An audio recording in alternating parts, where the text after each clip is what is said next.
y'all, this is Nicole Johnson with The Raging Patriot, and I am here today with Joshua Philipp from the Epic Times, and he just had a new documentary come out, The Real Story in January 6th. Okay, and so what inspired you to make this documentary? Well, you know, I've done documentaries before. You might remember several years ago I did one on the origin of COVID. It was called Investigating the Origin of the Wuhan Coronavirus. Kind of your lame title, but people loved it. It had close to 150 million views. And I think the reason why it got censored, like you wouldn't believe, or maybe like you would believe, but basically it was the same idea, is that you had an issue coming around that affects so many people, everybody was having troubles with it, and you hear all this information. You hear, you know, that it was with the virus, you hear it was a bioweapon, you hear it was natural, you hear it from bats, you hear it from the Chinese, you know, wet market, this Hunan seafood market, you hear about the laboratory, you hear all this kind of crazy stuff, and you don't know what's the real story.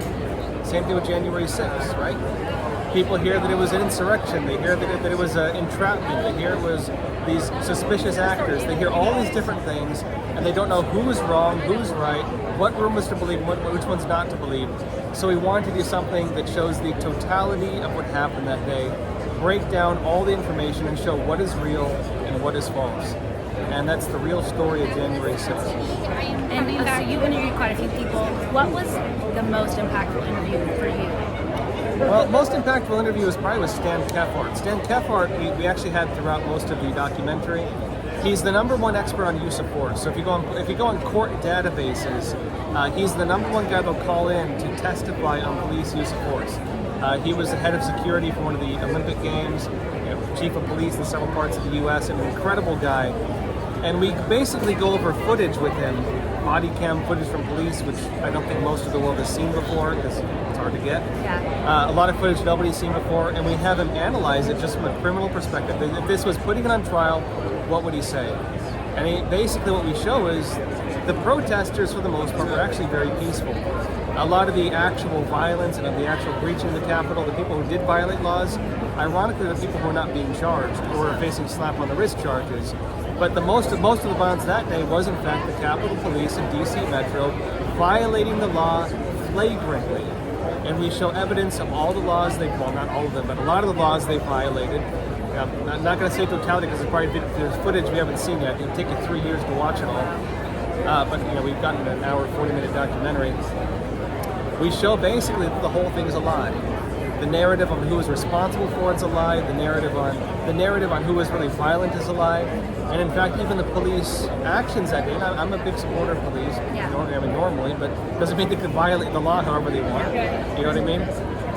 It means the police actually did commit a lot of illegal acts, and the overall actions they had that day could constitute entrapment, meaning that everybody should get off their charges based, really just on this alone, let alone some of the other issues we touched on. Do you think anything's going to come of this, like of your documentary coming out and more testimonies and more facts coming out? Do you think anybody will be held accountable for what happened?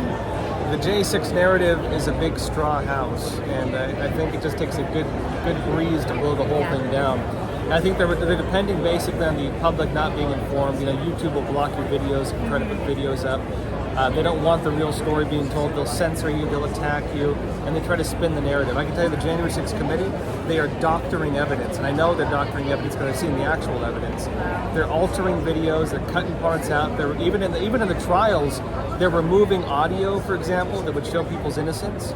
They're removing audio so it looks like violence where the guy who played the audio is saying, "Oh, let me help you."